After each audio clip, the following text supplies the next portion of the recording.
할렐루야.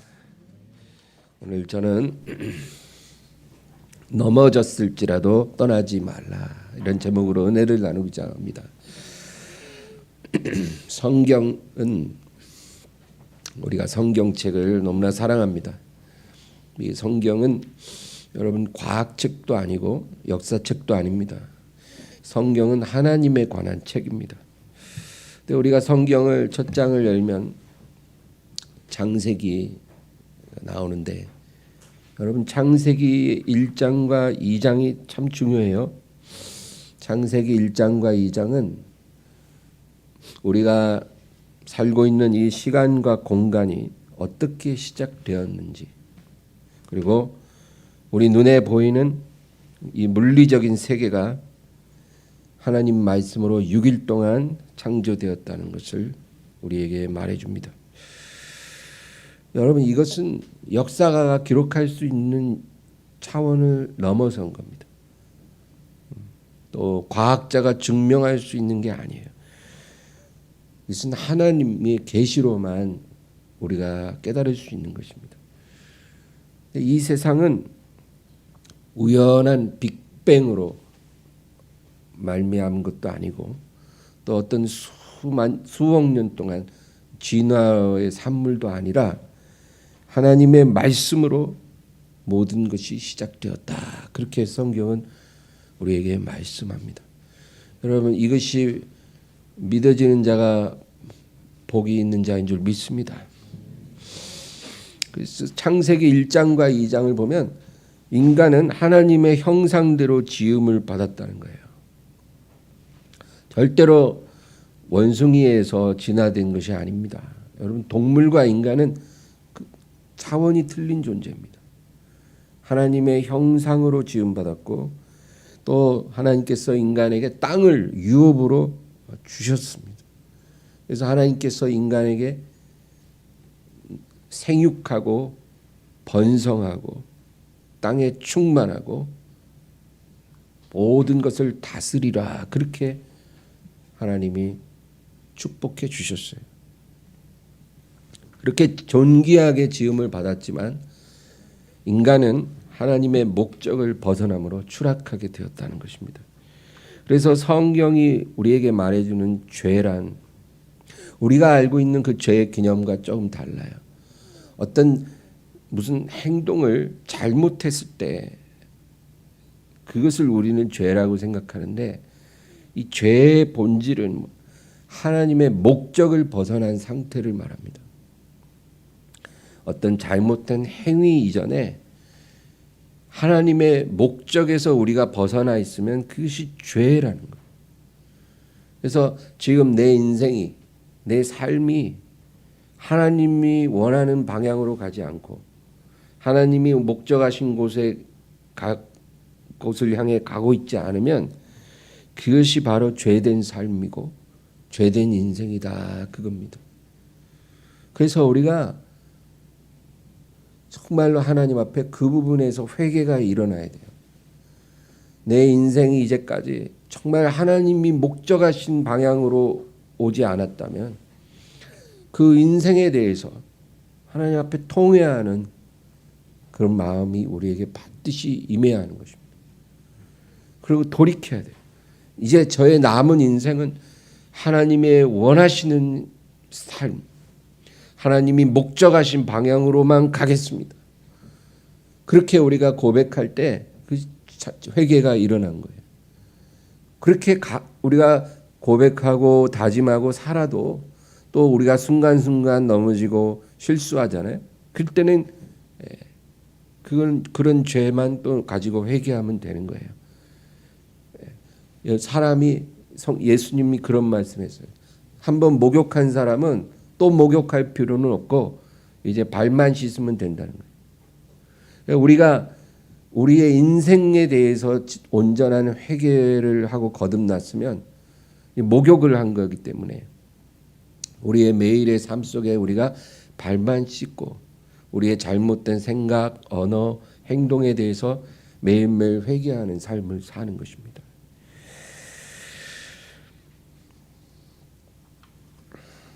하나님을 기쁘시게 하는 것. 그것이 우리 삶의 목적이 되고 방향이 돼야 돼요, 여러분. 내가 지금 살아가는 거는 나를 위해 사는 게 아니라는 거예요. 하나님을 위해서 사는 거예요. 우리가 그거 못 깨닫고 이제까지 살았으면 그 인생이 죄된 인생이에요. 우리가 그거 깨달아야 돼요. 이제는 내가 뭐 직장을 다니든 사업을 하든 학생으로 공부를 하든 뭘 하든지 간에 하나님의 기쁘심을 위해, 하나님을 영광스럽게 하기 위해 내가 살겠습니다. 이렇게 살아야 마땅하다는 거예요. 하나님 없이 나를 즐겁게 하는 것, 나를 기쁘게 하는 것, 그런 인생들, 죄된 인생이라는 거예요. 뭐 꼭 도둑질 안 하고 뭐 다른 사람을 죽이거나 뭐 해롭게 하는 그런 삶을 살지 않고 있더라도 그 인생이 방향이 하나님이 아니라 나를 기쁘게 하고 나를 행복하게 하는 데 초점이 맞춰져 있다면 그런 인생들은 다 하나님 앞에 죄악된 인생이다. 그 얘기. 법 없이도 잘 산다고 하지만 인생의 목적이 자기에게 향해져 있으면 죄인이라는 거예요.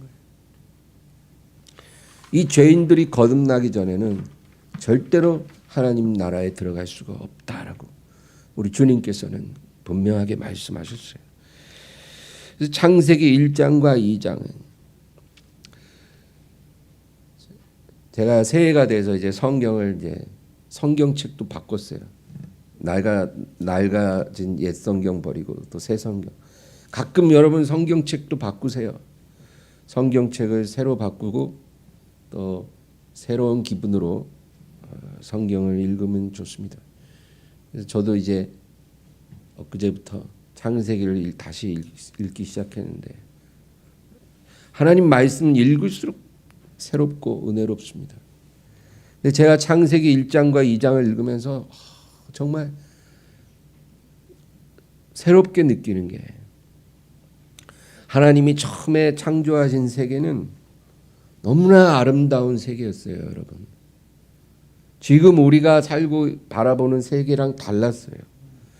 처음에 하나님이 창조하셨을 때는요, 모든 동물들이 다 풀을 먹었어요. 육식 동물이 없었다는 거예요.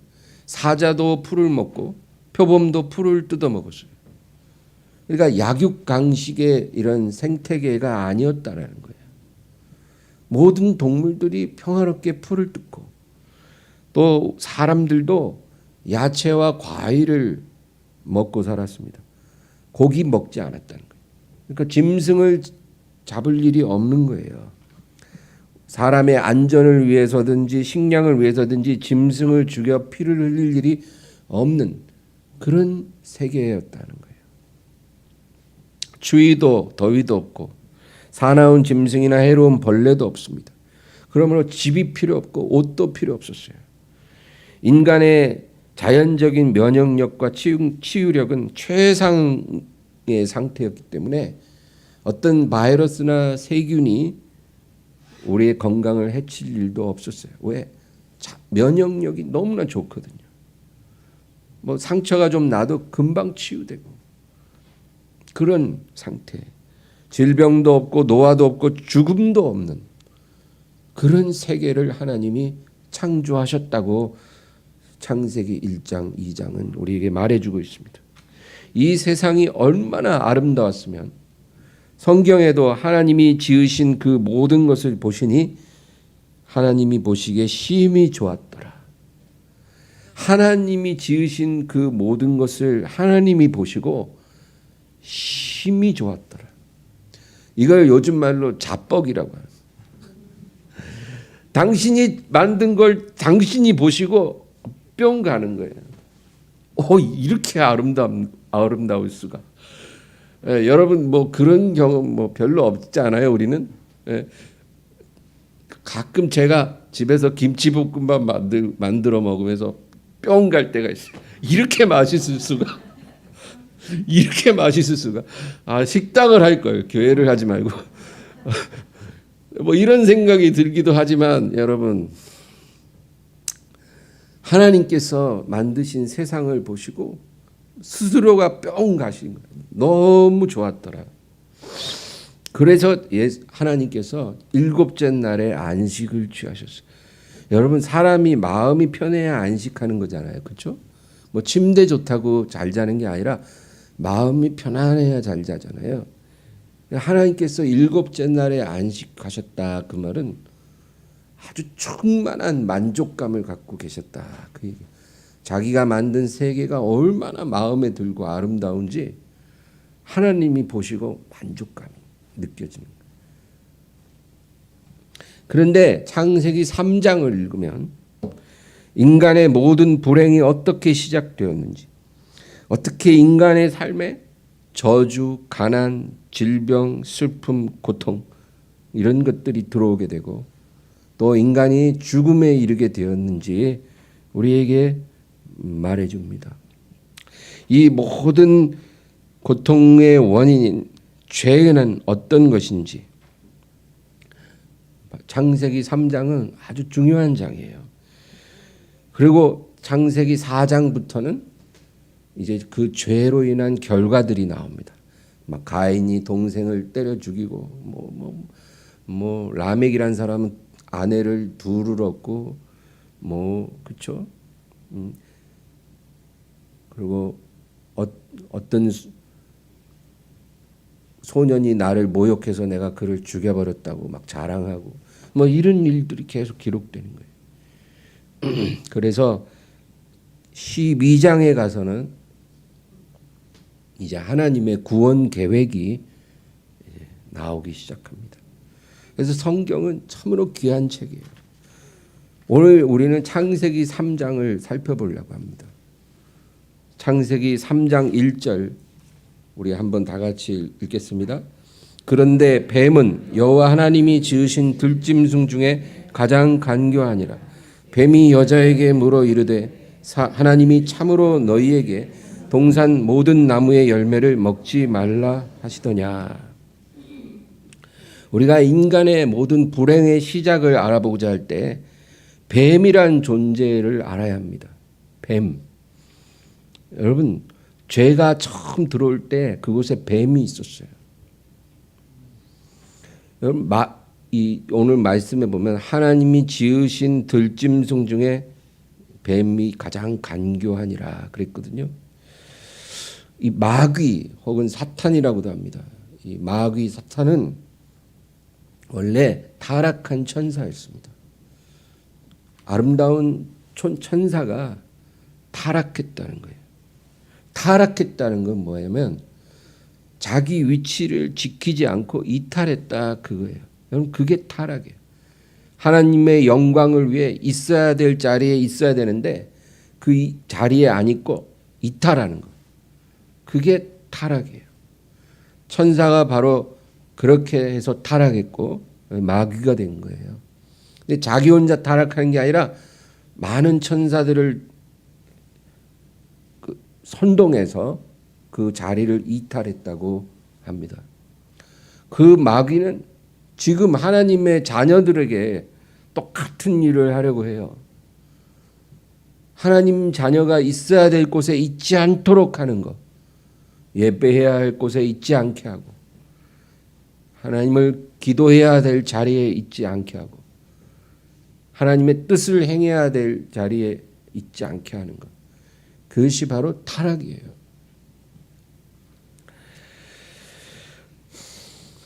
근데 여러분, 이 마귀는 절대로 자기 본 모습을 사람 앞에 드러내지 않습니다. 성경에 마귀가 자기의 본 모습을 드러낸 경우가 딱 2번 나와요. 첫째는 욥기에 보면 마귀가 하나님의 천사들 사이에 끼어 있었다고 말합니다. 하나님 보좌 앞에 천사들이 쫙 도열해 있는데 거기 마귀도 와 있다라는 거예요. 그때 마귀는 자신의 본 모습을 가지고 하나님 앞에 서 있는 거예요. 그 다음 2번째 경우는 마귀가 예수님을 찾아와서 3번 시험합니다. 그때 자기 본 모습을 예수님에게 보이는 거예요. 이 2 경우에만 본 모습이 드러나요. 왜 그러냐면 하나님이나 예수님 앞에서는 자신을 숨길 수가 없거든요. 그러니까 다 드러나지는 거죠. 그러나 사람 앞에 드러날 때는 본 모습으로 나타나지 않고 때로는 뱀으로 나타나고 때로는 광명의 천사의 모습으로 나타나요. 그래서 여러분 이슬람교의 마호메트가 동굴에서 천사로부터 계시를 받았다 하잖아요. 그 많은 사이비 종교들이 그 창시자들이요 공통점이 뭐냐면 천사로부터 계시를 받았다는 거예요. 만약에 그 말이 사실이라면 그 천사는 광명의 천사로 위장한 마귀입니다. 그렇게 나타나요. 또 성경에는 마지막 때에는 정치가로 마귀가 나타날 거라고 예언돼 있어요. 카리스마적인 지도자로 나타나서 사람들의 마음을 훔칠 것이다. 그리고 사람들에게 번호를 부여하게 될 것이라 그렇게 예언되어 있습니다. 요즘같이 우리가 뭐 보여줘야 어디 들어가고 이런 시대가 오니까 아주 성경 예언이 실감이 납니다. 정말 그런 시대가 아주 가까이 다가오고 있다는 거죠. 여러분, 근데 마귀는 절대로 사람들에게 자신의 본 모습을 드러내지 않는다는 거예요. 항상 다른 모습으로 오늘 이 에덴 동산의 뱀으로 하와에게 다가가는 겁니다. 이 뱀이 가장 먼저 한 일은 여자가 혼자 있기를 기다리는 거예요. 남편하고 같이 있지 않고 혼자 있을 때 그 여자에게 다가갔습니다. 여러분, 사람은 혼자 있을 때 유혹받기 쉽고 넘어지기 쉽다는 거예요. 그래서 보세요. 여러분, 요셉도 혼자 있을 때 유혹받았습니다. 보디발의 아내가 요셉을 유혹할 때 요셉과 자기 외에는 아무도 없을 때 요셉에게 다가간 거예요. 다윗도 혼자 침상에서 일어나 발코니를 거닐 때 목욕하는 여인을 바라보고 유혹받은 거예요. 하나님의 사람들이 유혹받을 때 항상 혼자였었다는 거예요. 혼자 있을 때 여러분 조심해야 돼요. 그래서 예수님이 제자들을 파송할 때도 꼭 둘씩 보낸 거예요. 혼자 보내지 않아요. 둘씩. 이유가 있는 거예요. 그러니까 사도 바울도 모이기를 힘쓰라. 모이라는 거예요. 틈나는 대로 모여라. 모여서 예배드리라. 모여서 함께 기도하라. 뜨겁게 사랑하고 서로를 돌보라. 항상 하나님께서는 모이라는 거예요. 모여 있으면 마귀가 틈타기가 힘들어요, 여러분. 마귀는요 절대 모여 있을 때 들어오지 못해요. 따로따로 흩어져 있을 때. 동물의 왕국 보세요, 여러분. 육식 동물들이 그 뭐 소들이 막 모여 있을 때는 어떻게 못해요. 그러다가 이렇게 멍청하게 혼자 떨어져 있는 그 어린 소, 혼자 있을 때 그 사자들이 달려들어서 그 먹잇감으로 삼듯이. 여러분, 타락한 세상은 마귀를 닮았어요.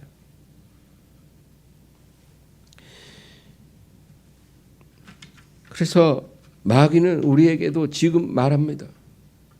혼자 있는 게 좋다는 거예요. 예배도 꼭 모일 필요 있냐? 혼자 드리는 게 더 좋아. 그러나 여러분, 그것은 하나님의 뜻과는 다른 것입니다. 마귀는 신앙생활 혼자 하라는 거예요. 괜히 교회 갖고 막 이꼴저꼴 다 보고 시험 들고 그러지 말고 혼자 신앙생활 하는 게 훨씬 더 쿨하고 더 고상해. 맞는 말 같으나 성경적이지는 않아요. 우리가 하나님 말씀으로 진리를 분별할 수 있어야 돼요. 그 다음에 이 뱀이 한 일은 의심을 불어넣었어요. 의심. 여러분, 이거 굉장히 조심해야 됩니다. 우리 오늘 3장 4절과 5절을 다 같이 읽겠습니다. 뱀이 여자에게 이르되 너희가 결코 죽지 아니하리라. 너희가 그것을 먹는 날에는 너희 눈이 밝아져 하나님과 같이 되어 선악을 알 줄 하나님이 아심이니라. 그러니까 뱀이 여자에게 혼자 있을 때 다가와서 뭐라 그러냐면 하나님이 너희에게 선악과를 먹지 말라고 한 거는 너희가 죽을까 봐가 아니고 너희가 그거 따먹고 눈이 밝아져서 하나님처럼 지혜로워질까 봐 겁이 나서 그런 거야. 그거 몰랐니? 뱀은요, 여자의 마음에 하나님에 대해서 의심을 갖도록 만들었어요. 좋으신 하나님만은 아니다. 뭔가 하나님을 의심하도록. 모든 문제는 의심에서 시작돼요, 여러분. 남편과 아내가 서로 의심하기 시작하면 그 가정은 깨어집니다. 그럼 한 사람 마음속에 자꾸 그런 마음을 넣어줘요. 네 남편이 너를 사랑하는 것 같니? 아니야. 네 남편은 너를 사랑하지 않아. 여러분, 이런 마음의 속삭임을 누가 주는 건지 아세요? 뱀이 주는 거예요. 네 아내가 너를 존경하는 것 같니? 아니야. 너를 개무시해. 이런 마음 뱀이 주는 거예요. 여러분, 남편과 아내가 서로에게 부족한 거예요. 그냥 조금 부주의하고 뭔가 더 잘할 수 있지만 부족하니까 실수도 하고 그런 거지 사랑하지 않아서가 아니에요. 근데 꼭 뭔가 상대방이 섭섭이가 생기면 그 뱀이 와가지고 네 아내가 너를 존경하는 게 아니야. 네 남편이 너를 사랑하는 게 아니야. 봐봐. 사랑하면 이러겠니? 여러분, 그런 말에 귀 기울이지 마세요. 그는 뱀의 유혹이에요. 부부간에 의심이 들어오면 안 돼요. 부모 자식 간에도 의심하면 안 되고 형제 간에도 안 되고 목회자와 성도들도 서로 의심하면 교회가 깨집니다. 더군다나 우리가 하나님을 의심하면 우리 믿음은 무너지는 거예요. 근데 이 뱀이 여자에게 하나님이 왜 너희에게 선악과를 먹지 말라 했는지 의심해 보라는 거예요. 그 다음에 다가온 것이 호기심입니다. 이 호기심, 죄를 불러오는 중요한 요소예요, 여러분. 우리가 건전한 호기심은 좋은 거예요. 건전한 호기심이라는 그 울타리를 넘어가지 않으면 그것은 우리를 발전하게 해줄 수도 있어요. 내가 라면을 어떻게 해야 맛있게 끓일 수 있을지, 좀 더 나은 방법은 없을까? 물이 팔팔 끓을 때 면을 넣을까? 이제 끓기 시작할 때 넣을까? 스프를 먼저 넣을까? 면을 먼저 넣을까? 뭐 면이 다 익었을 때 먹는 게 맛있을까? 아니면 설 익었을 때 먹으면 맛있을까? 이런 호기심은 괜찮아요. 호기심이 있어야 더 맛있는 음식도 만들 수 있고 더 집안도 더 예쁘게 꾸밀 수도 있고, 그러나 그 울타리를 넘어가면 여러분 죄의 늪이 기다리는 거예요. 오늘 6절을 다 같이 읽어볼까요? 6절 시작. 여자가 그 나무를 본즉 먹음직도 하고 보암직도 하고 지혜롭게 할 만큼 탐스럽기도 한 나무인지라. 여자가 그 열매를 따먹고 자기와 함께 있는 남편에게도 주매 그도 먹은지라. 먹음직도 하고 보암직도 하고 지혜롭게 할 만큼 탐스럽기도 하더라. 다른 과일과 달라 보였더라 그거예요. 뭔가 이 과일은 굉장히 특별해 보이고 달라 보이고 뭔가 색다른 기쁨을 줄 것 같고 맛도 특별할 것 같고 또 굉장한 지혜를 줄 수도 있을 것 같은 그럴 과일로 보이더라는 거죠. 여러분, 색다른 것 좋아하면 뱀이 다가와요. 색다른 거 너무 찾지 마세요. 사람이 하나님으로 만족하면 색다르고 특별한 게 필요치 않아요.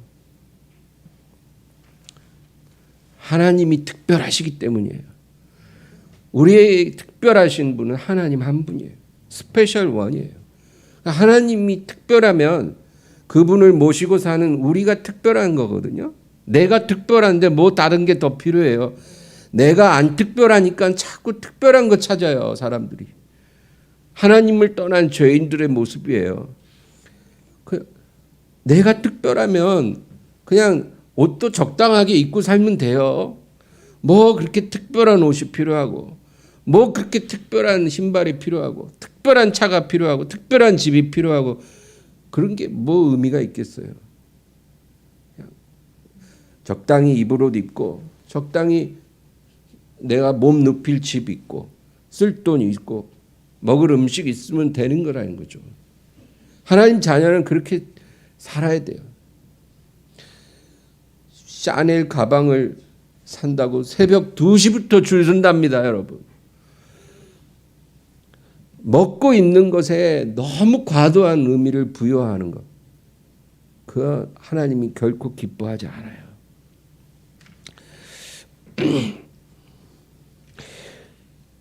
그 다음에 찾아온 것은 낭패와 실망입니다. 아까 우리가 찬양 부른 것처럼 낭패와 실망 당한 후에 주님께로 나옵니다 그랬잖아요. 여러분, 뱀이 와서 우리를 속이면 낭패와 실망이 찾아옵니다. 이것은 죄의 필연적인 결과예요.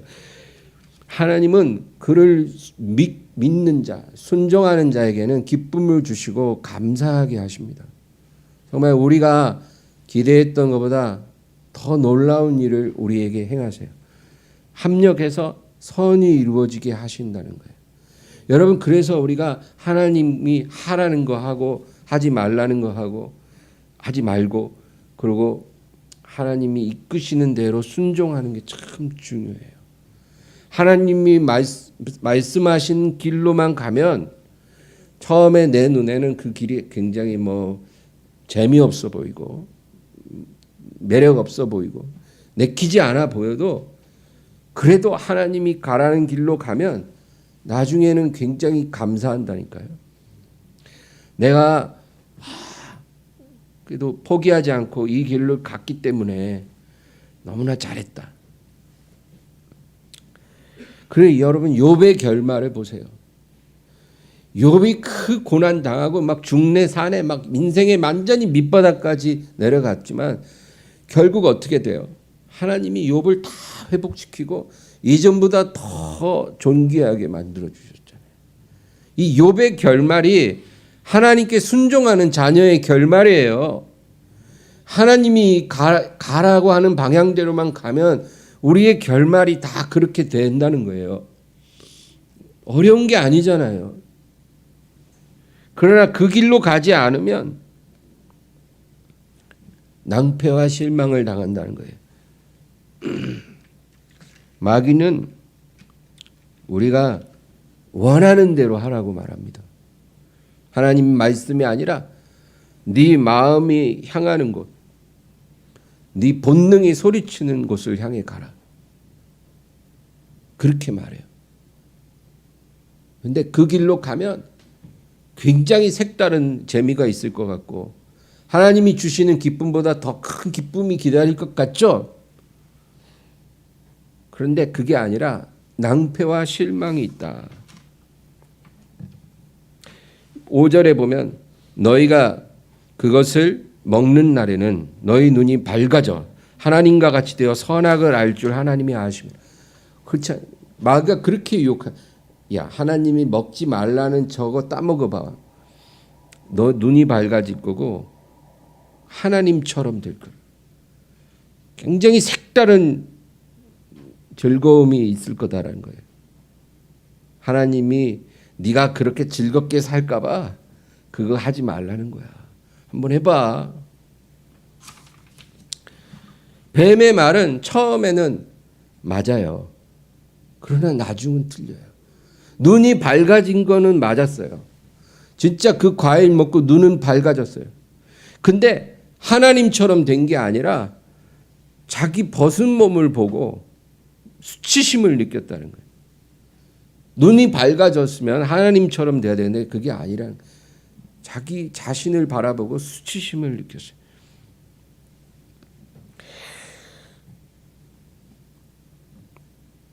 7절을 우리 다 같이 읽겠습니다. 7절이요. 이에 그들의 눈이 밝아져 자기들이 벗은 줄을 알고 치마로 삼았더라.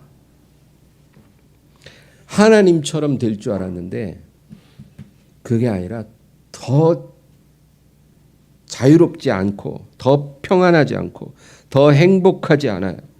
하나님 앞에 나오는 게 이제 더 이상 기쁘지도 않아요. 그렇게 돼버렸어요. 많은 사람들이 하나님이 허락치 않은 성공, 마귀가 제안하는 성취를 덥석 물었다가 그런 상황에 처해요. 더 행복할 줄 알았는데 행복하지 않아요. 더 자유로워질 줄 알았는데 자유롭지 않아요. 더 마음이 평안할 줄 알았는데 평안하지 않아요. 오히려 실망과 수치와 이런 것들에 우리가 휩싸이게 된다. 그 얘기입니다. 우리 8절에서 12절까지 다 같이 읽겠습니다. 그들이 그날 바람이 불 때 동산에 거니시는 여호와 하나님의 소리를 듣고 아담과 그의 아내가 여호와 하나님의 낯을 피하여 동산 나무 사이에 숨은지라. 여호와 하나님이 아담을 부르시며 그에게 이르시되 내가 어디 있느냐. 이르되 내가 동산에서 하나님의 소리를 듣고 내가 벗었으므로 두려워하여 숨었나이다. 이르시되 누가 너의 벗었음을 내게 알렸느냐. 내가 내게 먹지 말란 명한 그 나무 열매를 내가 먹었느냐. 아담이 이르되 하나님이 주셔서 나와 함께 있게 하신 여자 그가 그 나무 열매를 내게 주므로 내가 먹었나이다. 하나님께서 아담에게 물어요. 네가 왜 나를 피해 숨어 있니? 예전에는 안 그랬잖아. 예전에는 내가 동산에 거닐면 네가 너무 좋아서 나를 만나러 나왔었잖아. 근데 왜 지금은 나무 사이에 네가 숨어 있니? 그리고 왜 내가 먹지 말라 하는 그 실과를 따 먹었느냐? 그러니까 아담이 뭐라 그래요? 12절에 아담이 이르되 하나님이 주셔서 나와 함께 있게 하신 여자 그가 그 나무 열매를 내게 주므로 내가 먹었나이다. 하나님이 내게 보내주신 그 여자가 그 열매를 주므로 제가 그렇게 했습니다. 이 아담의 대답을 보세요. 자기는 굉장히 억울하다는 거예요. 저는 억울해요, 하나님. 1차적으로 하나님이 그 여자를 내게 주셨잖아요. 저는 하나님이 주신 거를 그냥 받은 죄밖에 없어요. 근데 그 여자가 그 열매를 주기 때문에 제가 받아 먹었어요. 가정의 평안을 지키기 위해. 여러분, 이 아담의 모습은 우리의 모습과 상당히 비슷해요. 어린 아이들이요, 이 교회 학교에 어릴 때는 잘 나옵니다. 교회 학교 잘 나오던 아이들이 이제 중학교 가고 고등학교 가면 이제 교회를 잘 안 나가려고 그래요. 왜냐하면 게임하는 게 더 재밌고 친구들과 노는 게 훨씬 더 재밌거든요. 그래서 교회랑은 점점 멀어집니다. 교회 가는 게 재미가 없어요. 교회 밖이 훨씬 더 재밌습니다. 그래서 부모가 막 억지로 막 교회 끌고 오면 아주 막 죽지 못해 와요. 그냥 막 불만이 가득한 표정으로. 그리고 교회 와가지고 예배 내내 고개 푹 숙이고 핸드폰만 보고 있어요. 그러다가 이제 성인 되면 아예 교회와 담을 쌓고 세상에 푹 빠져서 삽니다. 그 청년들에게 왜 하나님과 이렇게 멀어졌냐? 왜 너의 믿음이 다 사라졌냐? 그렇게 물어보면 그 청년들이 뭐라 그러냐면 교회가 타락했습니다. 설교가 너무 고리타분해요. 사람들이 늘 남을 정죄하고 판단하고 또 제가 믿는 사람들 보면서 너무나 실망하고 그들로부터 상처를 많이 받았기 때문에 저는 이제 교회를 안 갑니다. 어떤 사람들은 하나님이 나를 실망시켰습니다. 제가 그렇게 대학에 들어가게 해달라고 기도를 했는데 삼수해도 대학을 못 갔거든요. 지가 공부하는 건 생각 안 하고 기도했는데 내 기도를 하나님이 거절했기 때문에 내 운명은 내가 만들어가기로 결정했습니다. 이런 식으로 청년들이 대답을 한다는 거예요. 자기는 억울하다는 거예요. 자기가 잘못이 아니고 세상이 문제고 교회가 문제고 부모가 문제고 사람들이 문제고 하나님이 문제고, 이 아담과 하와도 똑같아요. 억울하다는 거예요. 아담은 하나님이 내게 보내주신 이 여자가 나를 이렇게 만들었습니다. 그리고 여자는 너는 왜 그렇게 했니? 이 뱀이 나를 이렇게 만들었습니다. 제일 억울한 건 뱀이야. 할 말이 없어. 그래서 하나님이 아담과 하와에게 징계를 주셨다는 거예요. 우리 16절에서 19절 읽겠습니다. 또 여자에게 이르시되 내가 내게 임신하는 고통을 크게 더하리니 내가 수고하고 자식을 낳을 것이며 너는 남편을 원하고 남편은 너를 다스릴 것이니라 하시고, 아담에게 이르시되 내가 내 아내의 말을 듣고 내가 내게 먹지 말라 한 나무의 열매를 먹었은즉 땅은 너로 말미암아 저주를 받고 너는 내 평생에 수고하여야 그 소산을 먹으리라. 땅이 내게 가시덤불과 엉겅퀴를 낼 것이라. 내가 먹을 것은 밭의 채소인즉 내가 흙으로 돌아갈 때까지 얼굴에 땀을 흘려야 먹을 것을 먹으리니 내가 그것에서 취함을 입었음이라. 너는 흙이니 흙으로 돌아갈 것이니라 하시니라. 하나님께서 이 여자와 남자에게 이제 징계를 내리십니다. 여자에게 어떤 징계를 내리냐면 여자의 몸에 변화가 일어난다는 거예요.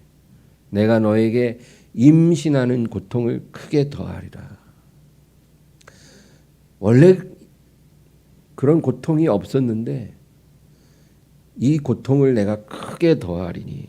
그래서 여러분, 여자들이 임신 중에 그 입덧도 아주 크게 심해지고 출산의 진통도 크게 심해지고 또 출산 후에도 여러 가지 후유증으로 고통을 당하고 또 사는 날 동안 생리통과 각종 여성 질환으로 고통을 당하게 되었어요. 이런 것이 원래 하나님이 그렇게 허락한 것이 아니라 하와가 하나님께 거역함으로 이런 일이 시작이 되었다라고 성경은 우리에게 말해줍니다. 또 남자는 평생 이 생계에 대한 중압감 속에 살다가 죽도록 그렇게 하나님이 만드셨어요. 그래서 남자들을 보면요 정말 불쌍해요. 일만 하다가 죽더라고요. 성인이 돼서 죽는 날까지 남자는 일에서 헤어나오기 힘들어요. 일을 하면 몸이 힘들고 일을 안 하면 생계에 대한 고민 때문에 마음이 힘들어요. 그게 남자예요. 이런 일이 바로 이 에덴에서부터 시작이 됐다. 그 말을 합니다. 여러분, 창세기 3장은 인간의 삶에 죄가 어떻게 들어왔으며 이 죄가 어떻게 인간의 삶을 파괴했는지, 그의 행복과 삶을 피폐하게 만들었는지 우리에게 설명을 해줍니다. 근데 오늘 제가 여러분과 함께 나누고 싶은 얘기는, 여러분, 우리가 넘어질지라도 하나님께로 돌아가야 한다는 거예요. 그게 답이에요. 안 넘어지면 좋겠지만 우리는 넘어진다는 거예요. 우리는 다 아담과 하와처럼 넘어져요. 그런데 우리가 넘어졌을 때 어떻게 하느냐가 참 중요하거든요. 성경은 우리에게 하나님께로 돌아가야 돼. 그 얘기예요. 절대 다른 데로 가면 안 돼요. 우리가 넘어졌다고 해서 다른 데로 가거나 방황하면 안 되고 하나님 품으로 가야 돼요. 그러면 하나님의 보좌로부터 긍휼의 강물이 흘러내려오기 시작해요. 그래서 우리를 그 강물에서 깨끗이 씻겨주시고 우리를 치유해 주시고 우리를 다시 회복시켜 주시고 이전보다 더 아름답고 더 성숙하고 더 행복하게 우리를 만들어 주시는 거예요. 그러므로 넘어질지라도 하나님께로 가야 한다는 거예요. 예수님도 내가 온 것은 양으로 생명을 얻게 하고 더 넘치게 얻게 하려 함이라. 예수님이 하늘에서 이 땅에 사람으로 오신 것은 우리를 정죄하고 심판하려고 오신 게 아니라 우리로 생명을 얻게 하고 깨끗함을 얻게 하고 행복을 되찾게 하기 위해서 오셨다, 그 얘기예요. 그러므로 성경은 이 전체가 죄로 인해서 넘어진 자, 낭패와 실망과 수치에 휩싸인 자, 이런 사람들을 위한 하나님의 긍휼 프로젝트예요. 긍휼 프로젝트. 그것이 성경에 기록이 돼요. 이 긍휼 프로젝트의 설계자는 하나님이시고 시행자는 예수 그리스도시고 현장 감독은 성령님이시고 우리를 긍휼히 여기셔서 다시 회복시키고 우리를 온전한 삶으로 행복한 삶으로 우리를 인도하시기 위한 하나님의 긍휼 프로젝트라는 거예요. 할렐루야. 올 한 해는 이 성경을 여러분 사랑하시길 바랍니다. 성경을 정말 내가 깊이 묵상하리라. 여러분 하루 중에 제일 정신이 맑을 때가 언제예요? 아침이죠. 제일 정신이 맑아요. 전화 올 때도 없고 문자 올 때도 없고 그리고 자고 일어나서 제일 정신이 또렷또렷해서 졸리지도 않고 그런 제일 그 좋은 그 시간을 여러분 어떻게 쓰세요? 하나님 말씀을 읽으세요. 그 시간에 딴 거 하면은 너무 아까운 거예요, 여러분. 텔레비전 켜놓고 뉴스 보지 말고 말씀을 읽으세요. 왜 세상의 소리를 그렇게 들으려고 하세요? 하나님의 음성을 들으려고 하세요. 그리고 저녁에 집에 가서 샤워 탁 하면은 바로 자지 않잖아요. 샤워하면 얼마나 상쾌하고 정신도 좋아요. 그리고 졸리기 전까지 텔레비전 보거나 인터넷 하거나 전화 뭐 친구랑 그런 거 하지 말고 여러분 성경을 2장이라도 읽으세요. 아침에 그리고 저녁에 자기 샤워하고 나서 그 가장 정신이 맑고 깨끗한 시간에 성경을 사모하세요. 여러분 올 한 해를 그렇게 살기만 하면 이 하나님의 긍휼 프로젝트가 우리를 위해 작동할 겁니다. 우리가 어떤 부끄러움과 수치심과 고통과 슬픔으로 완전 뒤범벅된 인생을 살아왔을지라도 그거는 과거고 올해부터는 달라질 거예요. 제가 여러분에게 약속할 수 있어요. 여러분 올 한 해는 하나님의 말씀을 정말 사랑하고 가까이에서 영적으로 승리하기를 주의 이름으로 축원합니다. 기도하겠습니다. 우리 말씀을 생각하면서 간절히 주여 세 번 부르고 기도합니다.